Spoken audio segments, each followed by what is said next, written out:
Time پہ مرد عورت کا وزن برداشت کرنے کی حیثیت نہیں رکھتا.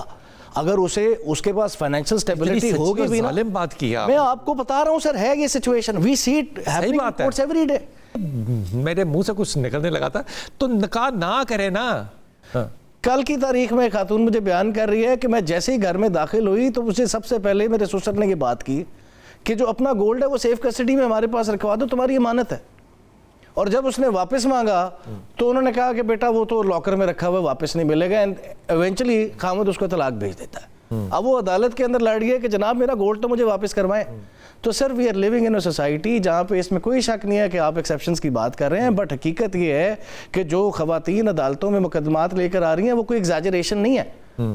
ان کے جو بلانگنگز ہیں, ان کے جو پراپرٹیز ہیں, اس کے اوپر خامد جو ہے وہ قبضہ کر کے بیٹھ جاتا ہے, جس کو شریعت نے یہ ذمہ داری دی ہے کہ تم نے اسے شیلٹر دینا ہے, اس کو پروٹیکشن دینی ہے financially. But here things are going different. So what I'm trying to tell here is کہ آپ کی پرسپیکٹو میں بات درست ہے, میں مان رہا ہوں اسے, لیکن یہاں پہ ایک ہمارے معاشرے کے اندر ایک ایسا کارنر بھی ہے جہاں پہ خواتین جو ہے انہیں فائنینشلی ڈسٹریس کیا ہوا ہے, اس کا ایک سٹرینگولیٹ کیا ہوا ہے. حمزہ بھائی یہ کیوں نہیں ہو سکتا کہ ہم نکاح نامے کو 2 صفوں کی بجائے 3 صفوں پہ لے جائیں, اور اس میں جو بھی خاتون کی پراپرٹی ہے, جب وہ زیور کی صورت میں ہو, موویبل ہو یا اموویبل ہو, ہم اس کے اندر اندراج کر دیں. سر پرابلم یہ کیوں نہیں ہو سکتا؟ پرابلم یہ ہے سر, نکاح نامے کو 100 صفوں پہ بھی لے جائیں گے. پرابلم یہ ہے کہ جب خاتون کی شادی ہو رہی ہوتی ہے تو اس میں 90% کنٹرول اس کے والدین کا ہوتا ہے, جو عاجزی کے ساتھ کہتے ہیں کہ بیٹا ہم نے تمہیں بسانا ہے. اس میں بیٹی کی نہیں سنی جاتی.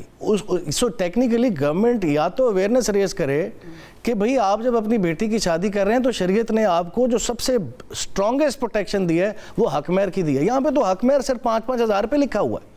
یہ وہ خواتین ہیں جب عدالت میں جا کے کوئی فائنینشیل پروٹیکشن سیکھ کرتی ہیں تو عدالت کہتی ہے بھئی حق مہر کا استعمال کرنا تھا, تم نے حق مہر کا جب استعمال نہیں کیا تو for that reason we can't do nothing about it. So میرا جو بنیادی سر یہاں پہ پوائنٹ ہے وہ یہ ہے کہ جب آپ ریاست کی نظر سے چیزوں کو دیکھیں گے تو وہاں پہ خواتین جو ہے وہ خودکشی کرتی نظر آ رہی ہیں کہ ان کے ایسٹس کو, اس کو گھر سے جو ایسٹس لائی تھی وہ بھی اس کو واپس لے کے جانے کی اجازت نہیں دی گئی, اس کو گھر والوں نے بھی ایکسیپٹ نہیں کیا. وہ خاتون کہاں جائے؟ ہم تو یہ مسئلہ, میرا تو زیر بحث مسئلہ یہ کہ وہ ایسٹ لے کر آئی کیوں ہے.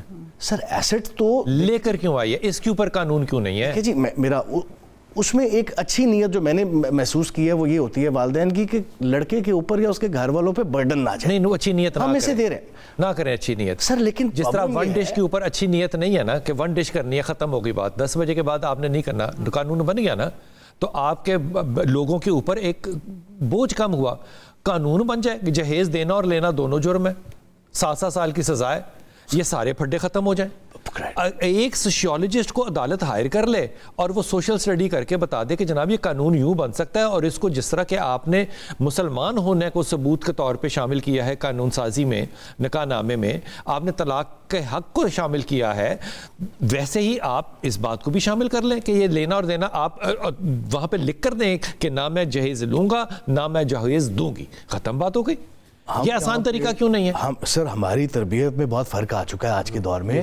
ہماری تربیت کے اندر اس ٹائم پہ مرد عورت کا وزن برداشت کرنے کی حیثیت نہیں رکھتا. اگر اس کے پاس فائنینشیل سٹیبلٹی ہوگی بھی نا, ظالم بات کیا, میں آپ کو بتا رہا ہوں سر, ہے یہ situation, we see it happening in courts every day. یہ وہ بدقسمتی ہے کہ جس کی وجہ سے عورت کو فائنینشیل پروٹیکشن دینے کے لیے ریاست اب اس طرح کے فیصلے دے رہی ہے, عدالتیں دیکھ رہی ہیں. سو دس از دا مین ریزن. اس کے اندر نشتر رکھا ہے میرے خدا کی قسم, سچا جملہ سن کے حمزہ سے. لیکن آج مرد عورت کا بوجھ اٹھانے کے قابل ہی نہیں ہے, تو پھر یہ میرے منہ سے کچھ نکلنے لگا تھا تو نکاح نہ کرے نا, آج نہ کرے شادی.